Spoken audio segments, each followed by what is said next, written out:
I still remember the smell of burnt iron. It clung to the inside of my nostrils like guilt you couldn't scrub off. They called it the day of culling. But to me, it was the day I stopped being a son and became something else. Something forged in ashes and silence. I was 11 when the Ashari came. Tall, glass-eyed creatures with silver robes and smiles that didn't mean safety. They said they were here to help, to study, to share their benevolence. We welcomed them. God, we welcomed them like fools. They gave us tech, filters for poisoned rivers, clean energy, even vaccines that cured old-world plagues. And in return, they took samples. Just samples, they said. But those samples turned into people. Towns, whole regions that vanished under the soft hum of orbiting collector ships. My father was the first one to raise his voice. Not in some grand, defiant speech. He wasn't a hero. He was just a construction foreman with a busted knee and a voice that cracked when he was tired. He stood on the edge of a trench at Site 49, holding a plasma cutter like it could mean something. When they came to take more workers, he stood in their way. They shot him through the chest. In front of me. They didn't even use a weapon I could understand. No flash, no bang, just a sharp snap, and he dropped like someone cut his strings. The Ashari didn't look at me. I wasn't a threat. Just another dirt-covered boy screaming into the wind. We weren't allowed to bury him. His body was reclaimed for study. That was the word they used. Reclaimed. I never forgave Earth for bowing to them. For signing the accords that made humanity an obligated contributor to interstellar evolution. Bullshit words dressed up to hide the truth. We were nothing more than livestock to them. The underground didn't rise overnight. It started with whispers, mechanics refusing to service Ashari transports, farmers hiding people off the grid, ex-military types training kids like me how to shoot, how to kill. I was 16 when I got my first taste of payback. A supply convoy outside Zurich, lightly guarded. We hit them hard, fast, dirty. I planted the mine myself. Heard the screech of metal and bone and alien flesh cracking under fire. I didn't flinch. I didn't cheer either. Just stared at the twisted wreckage, wondering if any of them had seen what they did to my father. It wasn't enough. One convoy wasn't justice. It was a drop in a sea of blood. By 23, I was part of the Black Wing, not a resistance cell, a declaration. We didn't protest. We executed. And when they came looking for me, when they raided the bunker and killed half my crew, I didn't cry. I didn't even blink. I recorded the names of every Ashari who fired a shot that day. I would repay them, all of them. You see, humanity doesn't forget. We endure. We adapt. And when we've lost everything, we don't break. We sharpen. The galaxy thought Earth was quiet, obedient, broken. They had no idea that we were just waiting. And now? Now we had a fleet. Now we had weapons laced with ancient human hatred and engineering born from pain. And now we were coming. To repay the debt. In full, the first Ashari ship we brought down didn't scream. It just crumpled silently in orbit, like the universe itself had exhaled and forgotten it. A medical vessel, they said, non-combatant, full of science officers and translators. The media cried about war crimes, about proportional response, about ethics. But there was nothing ethical about the autopsy scars on our children, nothing proportionate about being told we should feel grateful for being harvested slowly, politely, and with a clipboard. So no, I didn't feel guilt when that ship bloomed in fire over Ganymede. I felt balance. We weren't alone anymore.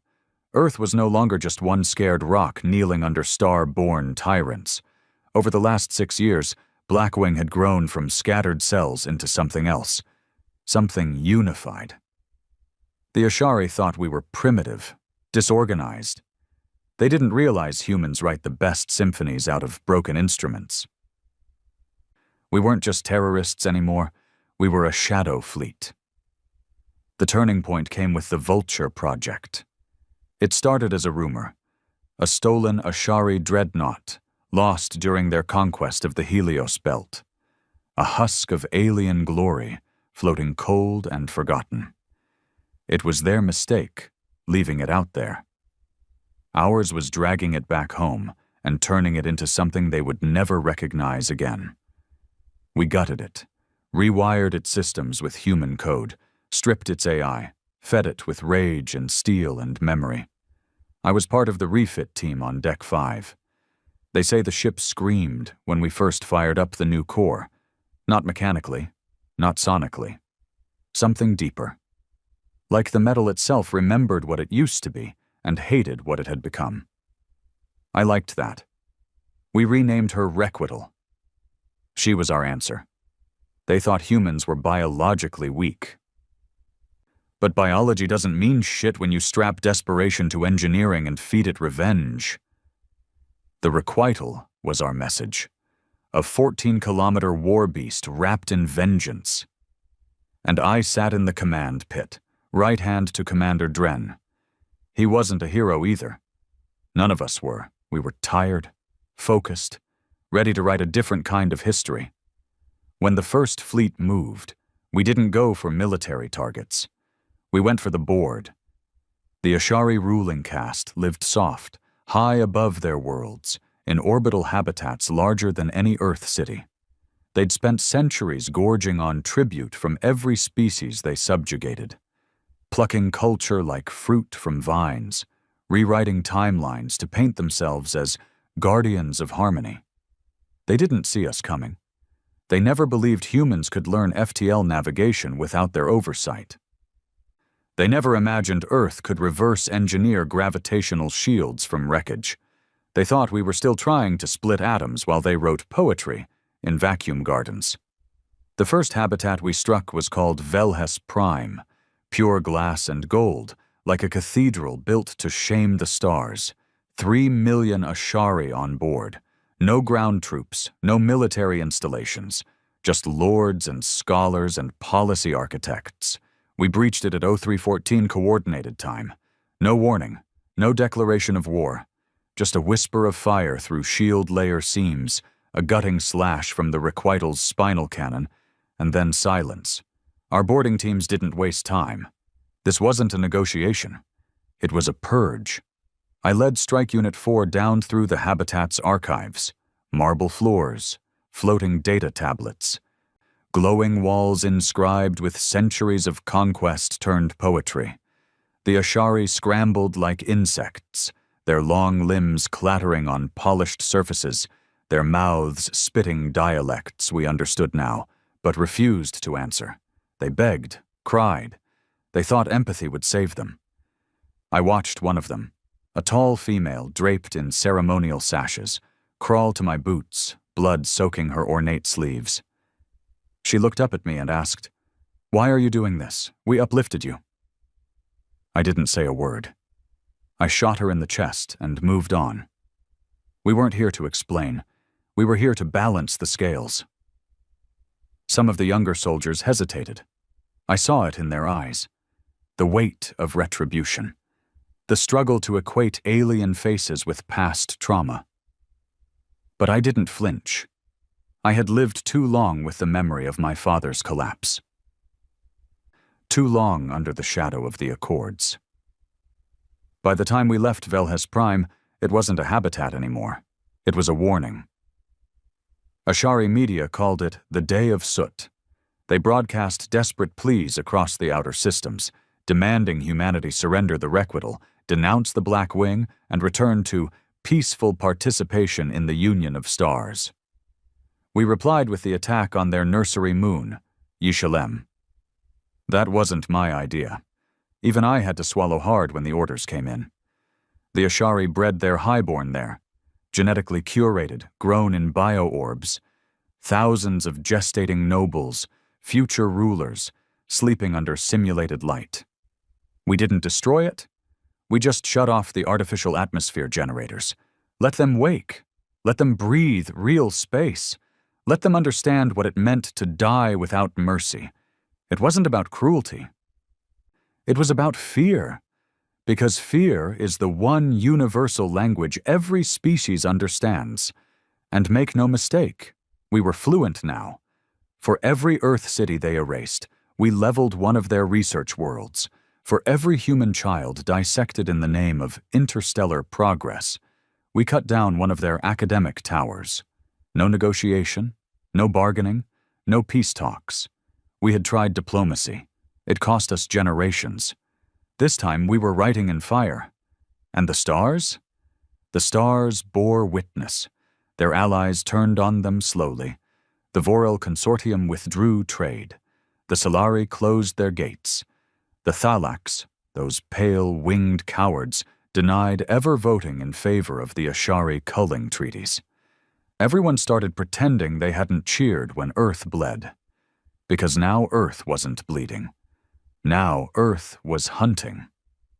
I remember standing in the viewport of Riquitl 3 days after the attack on Yushalem, watching the swirl of nebula dust dance past the armor glass, thinking how beautiful space was, how calm it looked. You'd never know it was drowning in ash and terror. Commander Dren walked up beside me. He didn't say much. Never did. Just nodded once. "We started something we can't take back," he murmured. I didn't look away. "We were never given the choice to walk away." He paused. "You ever wonder if we're becoming them?" I clenched my jaw. "No," I said. "They kill for control, we kill for memory." Dren didn't argue. He just sighed. "The stars will remember us." "Good," I said. "Let them remember what happens when you treat humanity like cattle." He didn't say it, but I knew he was afraid. Not of death, not of defeat. He was afraid we'd win. Because what comes after vengeance? What does a man become when the hate runs out? I didn't know. But I wasn't ready to stop yet. Not until every Ashari archive was fire. Not until their sacred history was rewritten in human blood and flame. Not until the galaxy understood. We remember. We endure. We repay. The Ashari began evacuating their border worlds within a month of Velhes Prime's fall. Some tried to resist, most didn't. They abandoned cities that took centuries to build, cathedrals carved into moons, crystalline towers suspended in atmospheric orbit, left them to rot or be taken by the silence. We didn't occupy. We erased, one after another like counting off ghosts. But something was changing. Not out there, in here, inside us, inside me. The fire that had once driven us, that white-hot, righteous rage, was cooling, not dying. Just hardening, like a forge left to simmer in darkness. It wasn't hate anymore, it was purpose, precision, and purpose, when left unchecked, becomes something dangerous. Something that stops asking why and only asks who's next. We were in the Dastari Rim when the cracks started to show. Small things. Orders coming down from high command with no explanation. Missions classified even to senior captains. Dren was getting twitchy. He wouldn't say it out loud, but I could feel the way his eyes lingered on our own officers longer than they should. He didn't trust the men above him anymore, and neither did I. The mission on Kelnar 3 was supposed to be a clean data sweep, one of the Ashari's abandoned outposts, rumored to contain files on early human experimentation during the first wave of uplift. Intel said minimal resistance. No life signs. A routine grab and go. They lied. We dropped in with 2 squads, my unit and a recon team led by Reddick, a sharp bastard with a permanent scowl, and a blood vendetta even deeper than mine. He lost his brother to the Eden Harvest, one of the harmless agricultural initiatives where entire villages were rendered down for biocompound refinement. He took it personally. But when we landed, it wasn't just empty corridors and databanks. The Ashari were there, not guards, not soldiers, scientists, old, emaciated, some barely able to stand without assistance bots. They were running, terrified, unarmed, some even sobbing in fear. Reddick ordered the sweep anyway. Room by room, we cleared the complex. He didn't flinch, didn't ask questions. Anyone who moved got shot. Anyone who begged got shot slower. I didn't stop him. Not at first. But then we hit the lower vault, a cryo chamber. Rows of tubes, at least 24, each containing a suspended figure. Humans, mostly children. Some with visible modifications, elongated limbs, cybernetic interfaces where their eyes should have been. One boy had no mouth, just skin stretched where lips should have formed. The files were worse. Journals in Ashari script, experiment logs, audio clips of screams, names, ages, recorded thoughts from before procedural calibration. They'd been studying pain. Human pain. Recording how long it took for the average human child to stop trusting a caregiver once subjected to betrayal simulations. How far you could push mental breakdown before cortical collapse. How long they could keep them alive afterward. I stood there, hands shaking. Something in my gut twisted. And then Reddick stepped up beside me and said, "Torch it all." I turned to him. "Wait." He raised an eyebrow. "Why wait? This is exactly why we're here." "There are survivors in cryo," I said. "We can extract them." He scoffed. "They're half dead, tampered with, not human anymore." "They're ours," I snapped. He stepped closer. "We didn't come here to play nurse, Commander. We came here to make sure this place doesn't exist tomorrow." "They're kids." He stared me down. "You think they didn't make 1,000 of those somewhere else? You want to drag corpses back and slow us down because of your conscience? You think mercy's gonna win this war?" I could feel my pulse pounding. "I think if we lose what makes us human, we already lost." That silence between us was louder than any gunfire I'd heard in a decade. Finally, Reddick turned. "Torch it anyway." I drew my sidearm before I even realized it. His men did the same. The tension cracked the air. Dren's voice cut through the radio. "Both of you stand down. Now."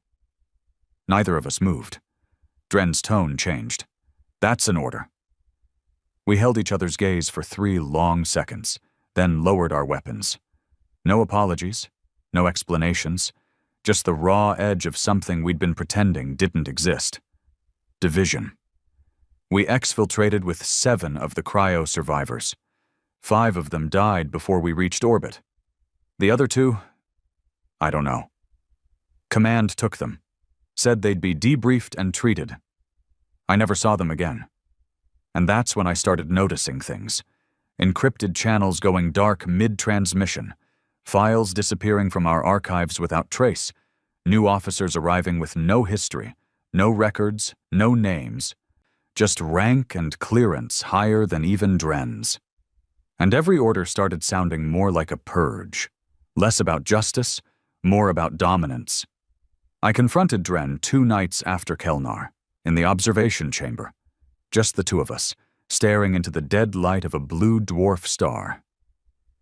"We're slipping," I said.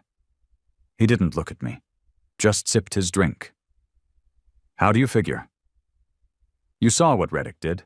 He didn't flinch, didn't hesitate. There's no line anymore." He sighed. "There was never a line. That's the illusion." I shook my head. "No, there's always a line. We just decide how much it costs to cross it." He finally turned to me. "You think I haven't noticed? You think I don't lie awake wondering if we're becoming what we swore to destroy? But tell me, what's the alternative? Lay down arms? Beg for seats at their table again?" "No," I said. "But maybe we stop burning every damn thing in our path. Maybe we remember why we started this."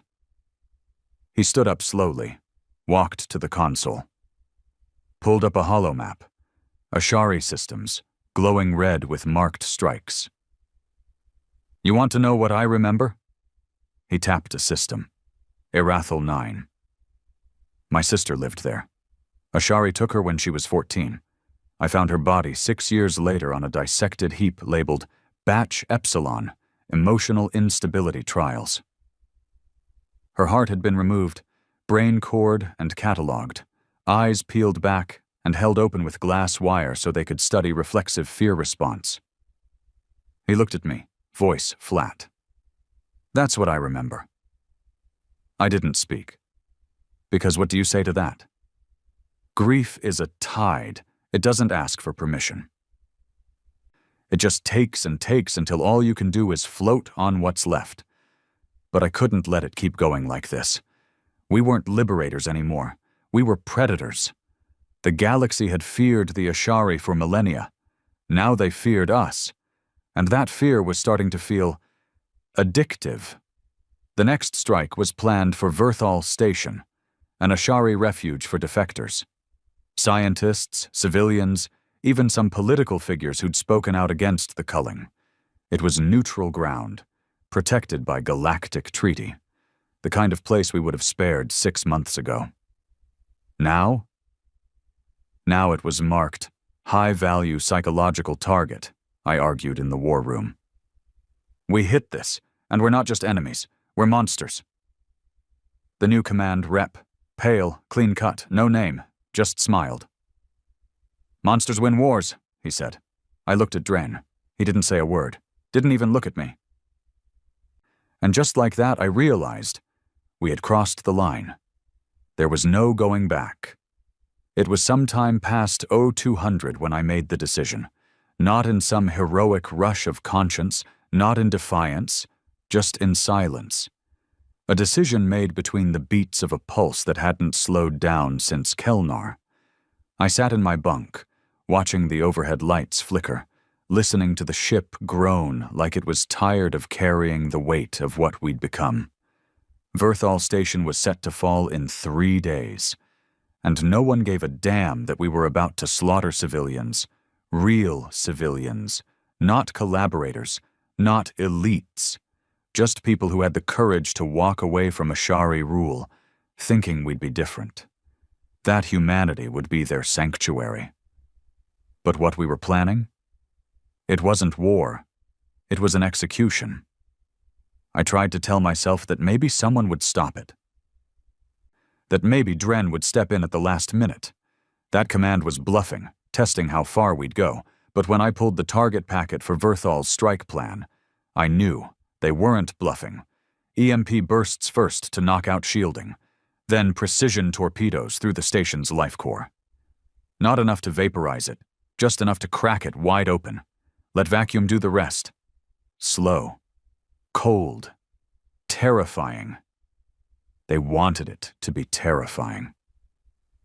There were kids on that station, entire Ashari families who'd fled the Empire, half-breeds, scientists who'd leaked tech to the Resistance during Earth's worst years. I recognized 2 names on the civilian register. One of them saved my unit's ass on Telvian Ridge by sabotaging an Ashari comm tower. That was before the requital even launched. And now we were going to thank them by choking the oxygen from their lungs. I tried going to Dren again. One last time. His quarters were dark, sparse, like always. The man lived like a monk with a death sentence. He sat at his desk, reading data logs like they didn't spell genocide. You read the packet? I asked. He didn't look up. I did. Then tell me we're not really doing this. He leaned back, steepled his fingers.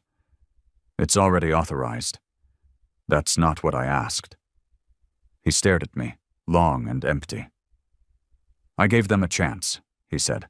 Told command it was a bad move. They didn't care. So you're just going to follow the order? He said nothing. I stepped forward. You told me once that we weren't like them, that we kill for memory, not control. Was that a lie? He blinked, slow. Maybe I was lying to myself. I felt something crack, not in him, in me. Then I can't do this. His jaw tightened. What are you saying? I'm saying if we hit that station, I walk. I don't fire, I don't cover, I don't obey. You walk, he repeated. And then what? You think they'll let you go? You'll be branded a defector. They'll purge you. You think Blackwing's going to tolerate insubordination at this level? I don't care. You will. I turned to leave. Don't do this, he said quieter. I paused. Then stop the strike. He didn't answer. And that was all I needed. I had 3 days to stop a war crime, 3 days to betray the machine I helped build. I started with old channels, encrypted comms from back when Blackwing still had scruples. Some of the original Resistance members had gone underground after Requital's first campaign. Not everyone wanted to see Earth rule the stars with bloodied boots. I reached out to an old pilot named Karen. She used to fly for us before Command labeled her psychologically unstable for refusing to target a refugee fleet near the Nalos Expanse. I knew where she disappeared to, and she still owed me a favor. I pinged her at midnight using a ghost frequency buried in the Requital's original firmware. 15 minutes later, she answered. Her face was gaunt, older, worn down by years of hiding. But her voice still had that edge, like every word had to earn its right to exist. Never thought I'd see your code again, she said. I need help. She smirked. Help or absolution? Verthal's being targeted. Civilians, children, no military presence. Just exiles. Her expression hardened. How long? 3 days. She was quiet. Still got your command codes? Most of them. I'll need full access to the Requital's nav array. I can get it. Then we might have a chance. I built the virus the same way I built the Resistance. Quietly, in pieces, hidden inside innocuous systems. A patch here, a diagnostic loop there, each part meaningless on its own. But together, a full override package designed to sever the Requital's weapons systems from command control for exactly 17 minutes. 17 minutes was all we'd get. 17 minutes to stall the strike long enough to broadcast a warning to Verthal Station, leak the truth, and maybe, turn this suicide mission into something worth dying for. I needed a trigger man on the inside. Someone else who still had a conscience. That's where I made my mistake. I went to Reddick. I don't know what I was thinking. Maybe I believed he could be reasoned with. Maybe I thought deep down, under the fury, he still remembered what we were fighting for. But the second I laid out the plan, I saw it. The betrayal in his eyes. Not because I was defying command, but because I was defying him. You've gone soft, he spat. You've gone blind, I snapped. This isn't war anymore. It's slaughter. He shook his head. You want to throw away everything we've bled for because some alien kids are going to suffocate? They're not the enemy. They're Ashari. They're refugees. They turned on their empire, same as us. He stepped closer. Empires don't die with treaties. They die with fear, with legends. You want the Ashari to stay down? You burn their safe spaces. You poison their hope. I stared at him, horrified. You sound exactly like them. He smiled. That's the point. That's when I knew it was over. I left his quarters, fast, hoping I still had time, but he beat me to it.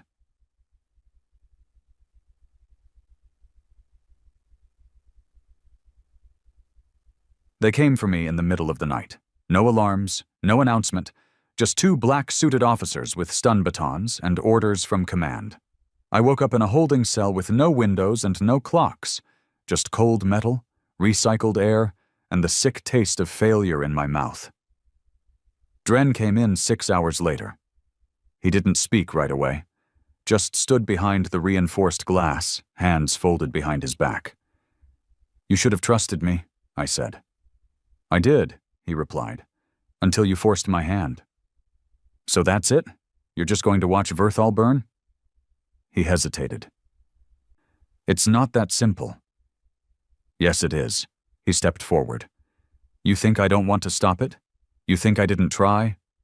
But this isn't just about the Ashari. This is about control. If we show mercy now, the rest of the galaxy will see weakness, and we can't afford that. I leaned forward.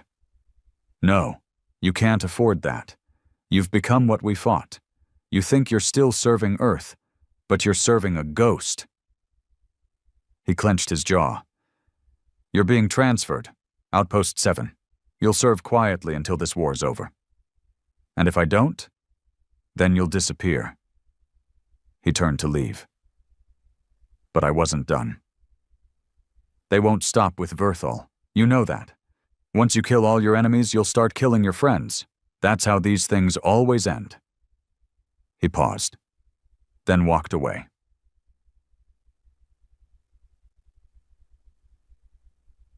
I didn't see the requital again. But I heard the screams. Verthal burned. Broadcasts were jammed. All external comms labeled enemy propaganda. The footage was scrubbed. The civilian register deleted. They erased it, like it never happened, like the stars themselves had blinked. But we remember. I remember. Even here, rotting in a penal ship somewhere past the Helix Drift. I remember every name on that list. And someday the reckoning will come for Blackwing too. Because vengeance, once unleashed, doesn't care about sides. It just keeps coming. And the stars? The stars will bear witness again. They moved me under cover of blackout. No lights, no boots echoing down steel corridors, just the quiet hiss of hydraulics and the low hum of an escort cruiser bound for Outpost 7, a place they didn't talk about on mission briefings or war room reports. That's how you know it's real. Outpost 7 wasn't a prison in the traditional sense. It was where you put people you couldn't kill outright. People with names, histories, people too dangerous to let free, but too visible to quietly erase. It wasn't cells and bars. It was silence. A concrete hive buried into the crust of a dead moon called Delmara. A gravity-locked graveyard spinning just far enough from the warfront to be forgotten. They stripped me of rank, insignia, weapon codes, everything except my memories. Those they couldn't take, didn't try. I spent weeks in a room without corners. 4 walls, soft edges, neutral colors, like living in a therapist's smile. They called it psychological recalibration. I called it what it was, breaking the pieces that wouldn't fit. The sessions were quiet.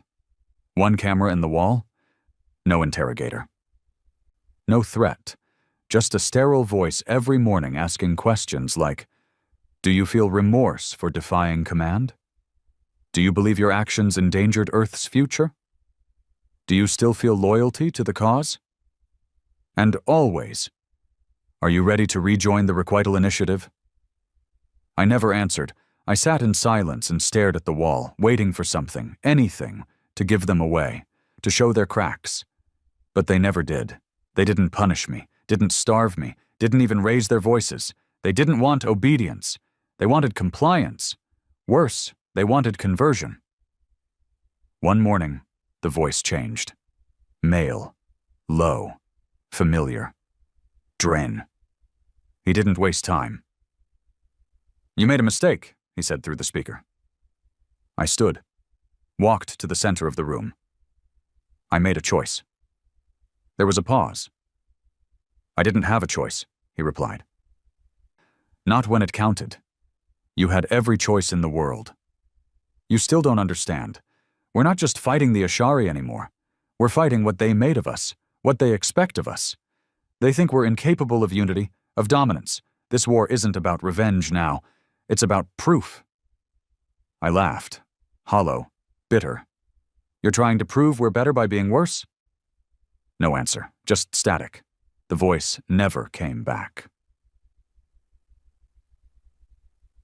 Weeks passed, or months, hard to tell without clocks. Then came the breach. It started with a tremor. Soft, subtle, like the moon exhaled wrong. Then the lights died. Doors screamed open across the facility like something primal had been uncaged. Alarms? None. That was the most terrifying part. Nothing screamed, only the sound of boots, human boots echoing in hallways where silence had been law. Shouts in languages I didn't recognize. Then gunfire, heavy, sporadic. One scream, then another. And then silence again. My door hissed open. I stayed still. Footsteps entered. Then a voice, low and cautious. Name, rank, serial. I turned. The soldier wore black wing armor, patched, dented, sprayed over with red hand symbols I didn't recognize. I stepped forward. Commander Hale, Requital Initiative, ID 944 Human Spec Ops. He looked me over. Helmet visor flicked data. Then he nodded. You're coming with us. Who are you? We're what's left. They called themselves Red Mark, former Blackwing, rogue engineers, defectors, survivors of the Verthal massacre who'd somehow escaped Command's cleansing sweep. They weren't trying to stop the war. They were trying to stop Earth. The version of Earth that now ruled through fire and silence. The version that used Blackwing as a hammer and called it justice. The version that now believed fear was currency. We boarded their cruiser in the upper atmosphere. I saw the symbol then, painted on the hull. A red handprint over the Earth emblem, bleeding downward like the planet was being dragged.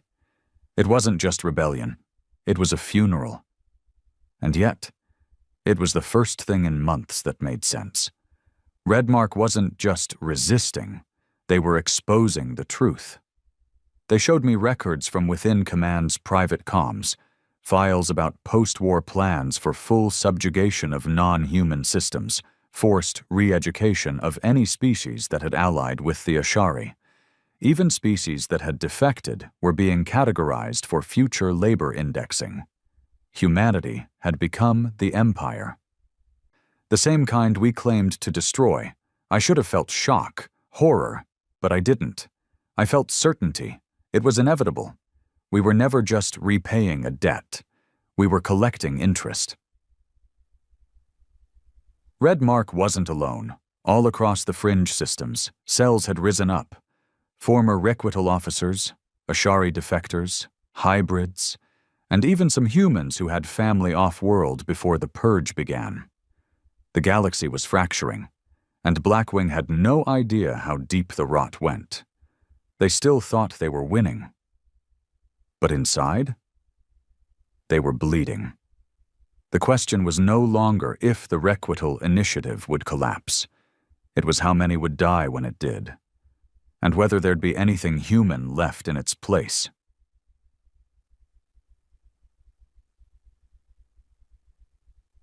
I met with Redmark's leader aboard a stealth vessel docked in orbit above Eurus Prime.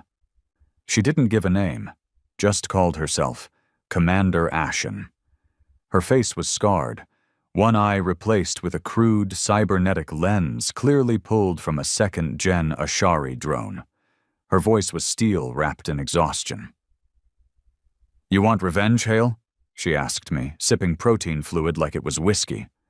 "No," I said. "Then why are you here?" "Because I want to remember who we were before we became this." She studied me. "That's not enough. We need fire, precision, teeth."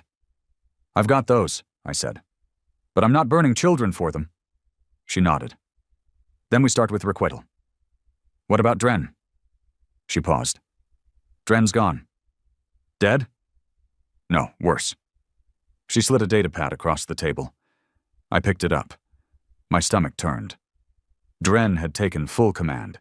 He'd purged half the senior officers, installed loyalists, implemented something called the Great Seal Doctrine, one Earth, one mind, one fire, a unified declaration that humanity would no longer negotiate with any non-human life form without preemptive submission. It wasn't policy. It was purity. The war wasn't ending. It was about to go interstellar. Commander Ashen leaned forward. "Help us stop him." I stared at the hollow image of Dren's new fleet, ships larger than the Requital, blacker than deep space, lined with gravity-tipped nuclear cores. They called it the Covenant Armory, and it was heading toward the last neutral system in the quadrant, LSR Prime, home to over 50,000 hybrid families. Unarmed, unaligned, target practice. I looked up, and for the first time since Earth burned, I said the words that used to mean everything, and now meant war. I'm in. They say revenge ends when the blood runs dry. They were wrong. Revenge only ends when there's no one left to remember. And Dren was about to make sure that happened. The Covenant Armory, 5 warships, each 3 times the size of the original requital, was heading toward LSR Prime, the last untouched system. No military, no political alliances, just hybrids, half Ashari, half human. The ones who didn't fit, the ones who couldn't choose sides because they were both. Dren called them contaminants, said they were structural threats to galactic unity. I remembered when he used to call them children. Now, they were just coordinates on a firing solution. Commander Ashen brought me up to speed. Redmark had already planted assets inside Requital's supply chain. Mechanics, signal techs, a few comms officers brave or broken enough to flip. But it wouldn't be enough. We didn't need sabotage. We needed to cut off the head. The only way to stop the purge was to kill Dren. The plan was suicide. I knew it. Ashen knew it. Hell, even the men volunteering for the op didn't flinch when she told them they probably weren't coming back. But that's the thing about men who've lost everything. Death stops being a threat. It becomes a tool. The infiltration point was set. Relay Node 12A, a remote comms platform feeding encrypted signal traffic to the Requital and its sister ships. It looked like debris to most scanners, just a skeletal tower spinning in deep orbit, blinking once every few seconds. But it was a door, and we were about to kick it open. I led the infiltration team. 6 of us total. Ex-Black Wing. Redmark Commandos. 1 ex-Ashari, who'd hacked his own neural implants out with a broken blade. He didn't talk much, but he followed orders. We boarded at 06, silent thrusters, no lights, no comms. The relay was manned by 4 technicians, all loyal to Requital. No soldiers. They didn't see us coming. I took the lead, broke the first one's neck before he even looked up. The second reached for an alarm. I slit his throat with my forearm blade. The third ran. Didn't make it 5 steps before a stun bolt dropped him mid-scream. The fourth? She was young, barely 20, shaking, holding up her hands, tears streaking down her cheeks. "I didn't sign up for this," she sobbed. "I just run diagnostics. I don't believe in what they're doing." I should have killed her. Every second risked exposure. But I hesitated. Then the quiet one, the Ashari hybrid, walked up behind me, looked at her. He didn't say a word. He just stunned her. I nodded. We weren't executioners anymore. We were fire breaks. Inside the relay, I initiated the tap, pulled down the command signatures flowing from Dren's new flagship, the Pale Judgment. It was worse than we thought. LSR Prime was scheduled for complete orbital sterilization. Not orbital bombardment, not surgical strikes. Sterilization. High-yield fusion detonators seeded into the planet's crust via drill torpedoes. The same tech the Ashari had once used on us during the Europa Purge. Back then, we'd called it genocide. War crimes. Evil. Now we were using it on children with our blood in their veins. I downloaded the full data logs.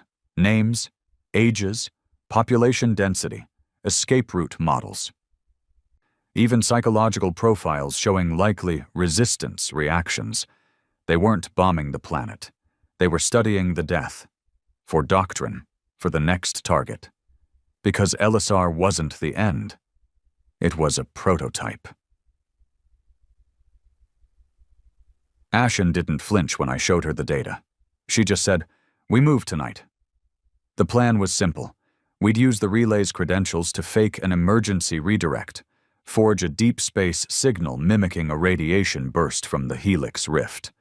Standard protocol meant the Requital and its sister ships would reposition to recalibrate the long-range sensors. That would give us exactly 9 minutes to breach the flagship's shield wall and infiltrate through maintenance shaft C7 before the fleet stabilized. After that, no second chances. The launch was quiet. 6 stealth pods launched from Redmark's cruiser, coated in signal-absorbing dust and plasma-cold hull plating. I was in Pod 3, heartbeat slow, breath shallow.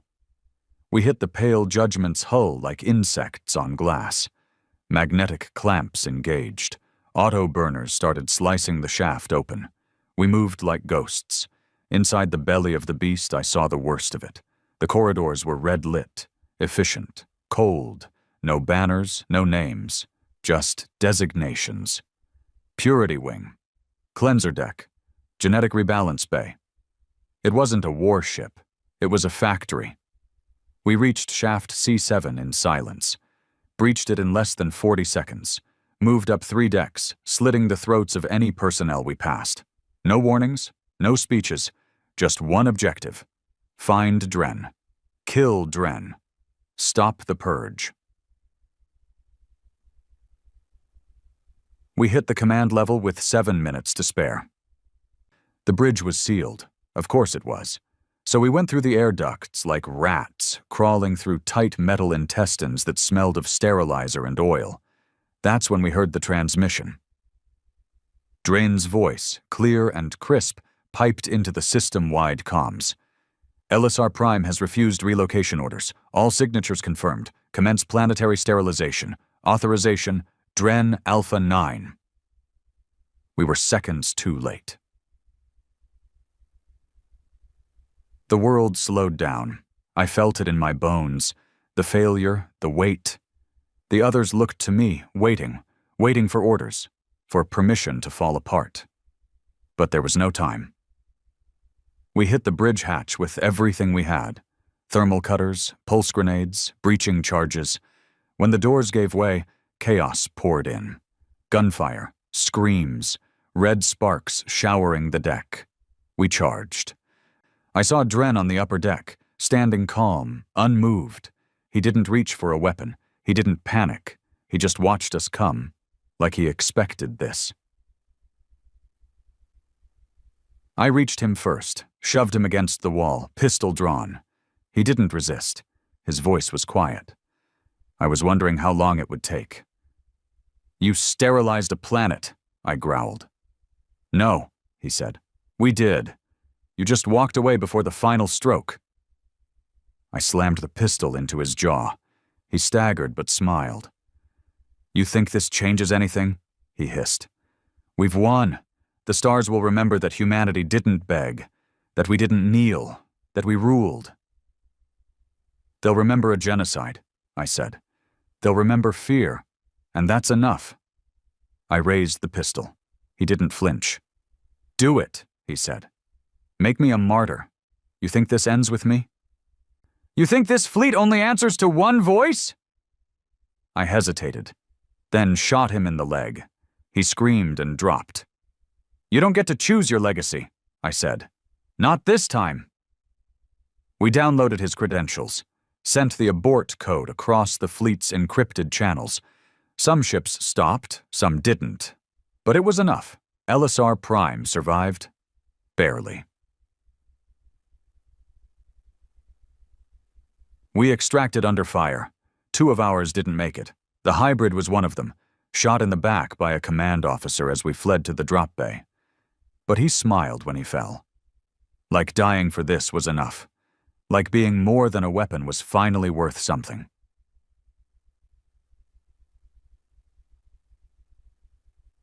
The fleet fractured within 72 hours.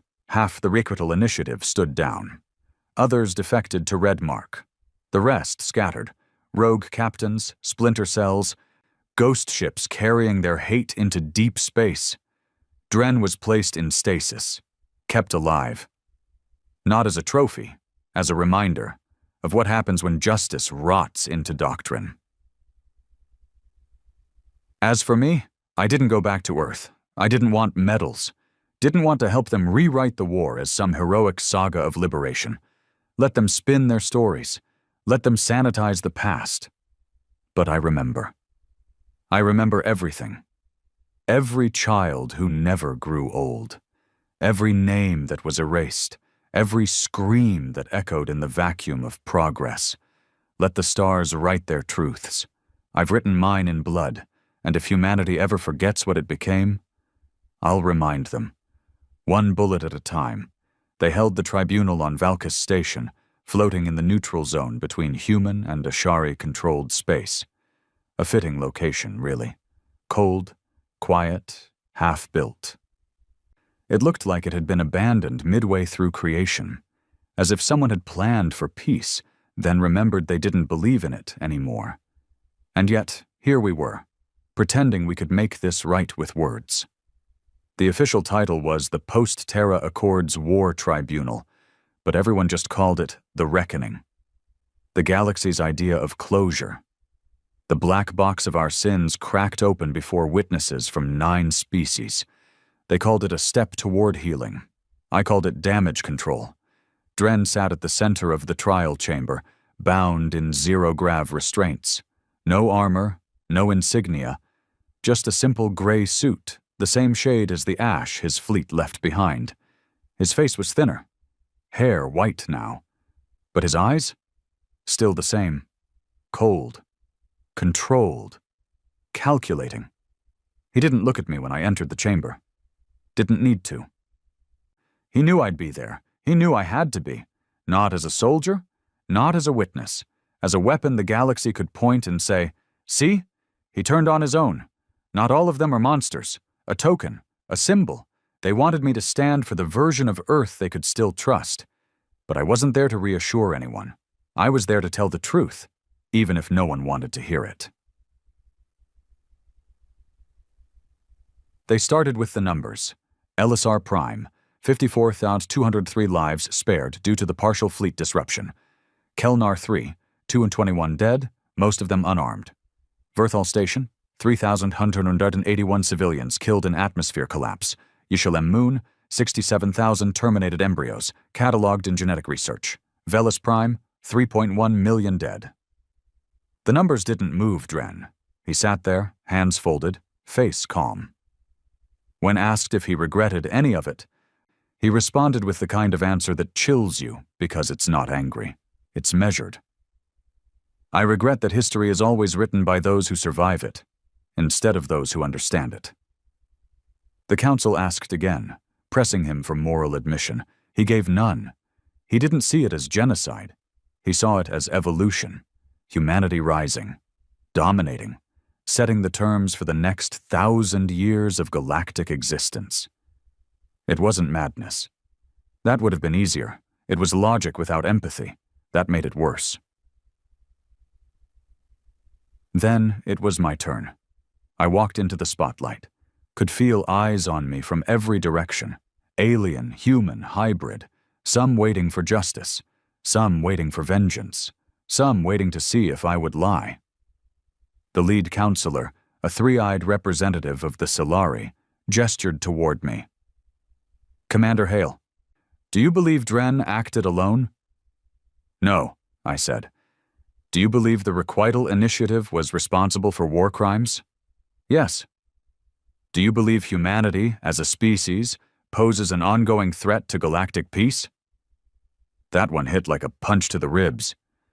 I glanced around the chamber. The Ashari rep wouldn't look me in the eye. The human rep looked like she'd aged 30 years in 6 months. I took a breath. "Yes," I said. "If left unchecked." Murmurs spread across the chamber like static. The human representative stood, her voice tight. "You speak as if you're not one of us." "I am," I said, "and that's why I know what we're capable of." "You defected." I remembered. Silence again. Then they asked the question I'd been waiting for. "What made you turn against your command?" Not, why did you betray them? Not, why did you abandon Earth? No. What made you choose to remember what it meant to be human? I told them everything. Not the version Blackwing had tried to burn from history. The real one. About Kelnar, about the cryo kids, about the orders that no longer distinguished between combatants and bystanders, about Reddick, about Ashen, about how the rage had outlived its purpose and turned into hunger, about how the galaxy didn't need another Ashari empire in a human skin. Some cried, some didn't blink, and Dren? He watched me the whole time. And when I finished, he smiled. Not mockery, pride. Because in his mind, this was part of the plan too. Even my betrayal, especially my betrayal. Do you think you saved them? He asked, breaking silence. The council snapped at him to remain quiet. But I answered anyway. I didn't save anyone, I said. I just stopped the killing for one day. Dren laughed softly. Then we both failed. They sentenced him to perpetual stasis. Too dangerous to be executed, too symbolic to be freed. He'd spend the rest of time frozen in the core of Valkus, buried beneath 1,000 tons of reinforced alloy, surrounded by every file, every video, every body he helped put in the ground. They called it justice. But I knew better. There was no justice, only survival. The fallout was worse. Earth's leadership collapsed 3 months later. Turns out Dren had loyalists buried deep in every major agency. Intel, defense, even diplomacy. Red Mark operatives tried to fill the vacuum, but too many worlds had already split off. The galaxy was fracturing again, now without a clear enemy. Only wounds. Ashari reparations sparked riots. Hybrids were caught in the middle again, hated by both sides, forced into exile or slums. And I became a ghost. They wanted me to serve on the Interstellar Reconciliation Board, to give speeches, to help them heal. But I'd seen too much. And the wounds weren't healing. They were calcifying. I spent a year on the fringe, living off radar, helping survivors find each other, guiding refugee ships through old war zones, hunted by some, forgotten by most. And I thought maybe that would be the end of my story. But history doesn't bury men like me. It recycles them. I got the message one night from a hybrid girl I'd helped evacuate 2 years ago. She'd been 12 then, sharp, quiet, eyes that didn't trust the world. Now she was 16 and angry. She said there was a movement forming, old Blackwing remnants claiming Dren was still alive, that the stasis was fake, that he'd uploaded his mind into a contingency fleet orbiting Tarsus' fifth conspiracy? Maybe. But she believed it. And belief moves mountains. She asked me if I'd come. She didn't beg, just said, "You're the only one who remembers why we fought, and why we stopped." I stared at the message for hours, thinking about Dren, about the blood on both our hands, about what we'd built, and what we'd left behind. And then I answered, "Send me the coordinates." Because sometimes revenge doesn't end, not when the ghost still breathes through wires, not when war leaves sons behind, and not when men like me still carry the truth like a bullet in the heart. The stars had borne witness once. They were about to watch again. I arrived at Tarsus 5 under an alias, old freighter, stolen ID tag, no fanfare, just static and silence as I drifted through the gravity well of a broken world. Tarsus used to be a research colony before the culling. Nothing left now but rust and radiation storms. A perfect place to bury secrets. A better place to resurrect ghosts.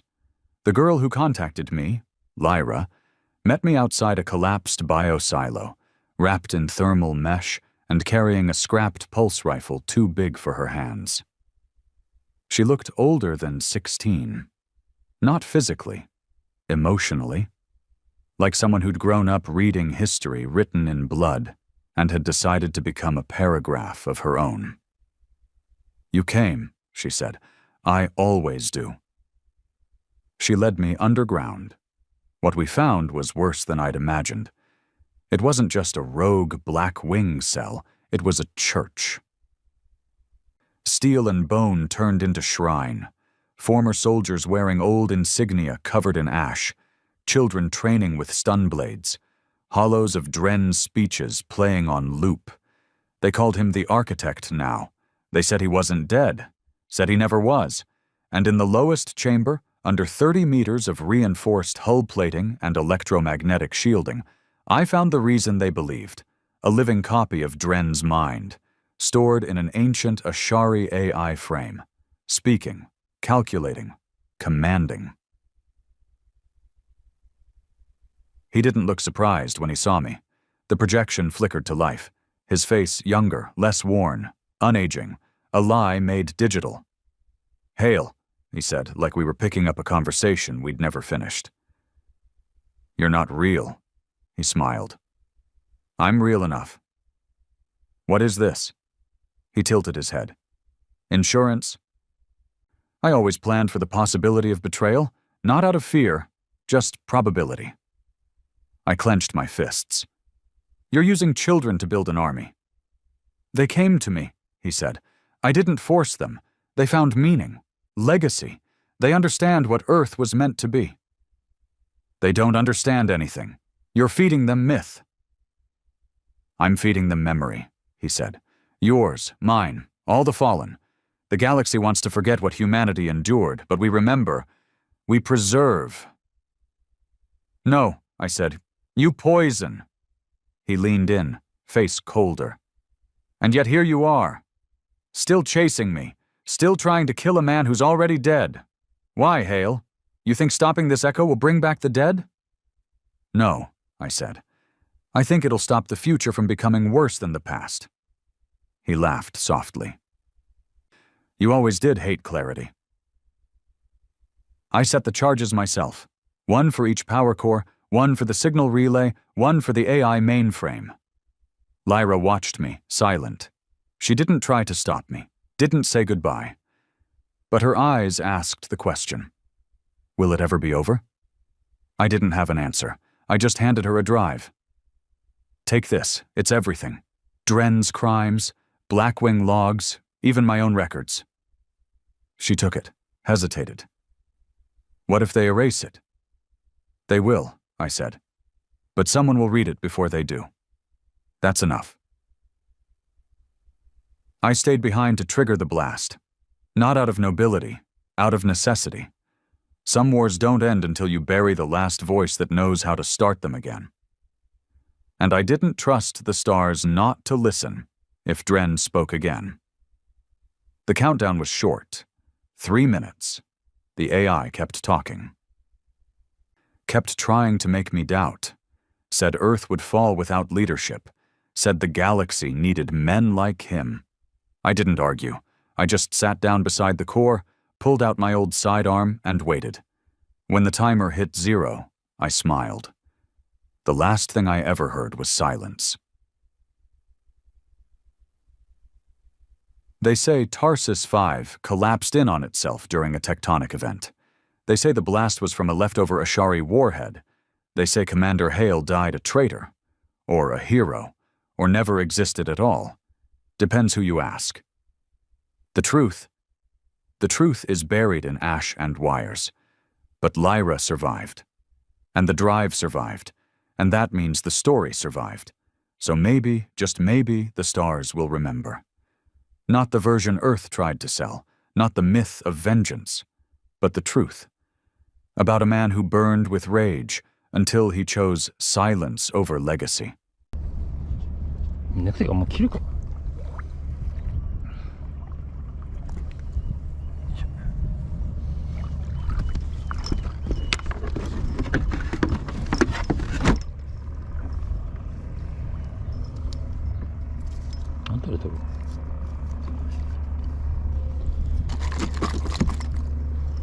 야, 이 사이즈. わ、丸飲みされたな。お持ち帰りですね。クーラー持ってきてないけど。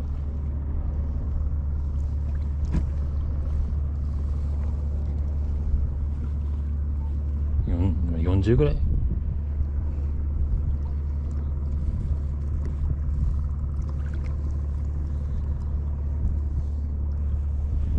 ああ、うわ、飲まれたな。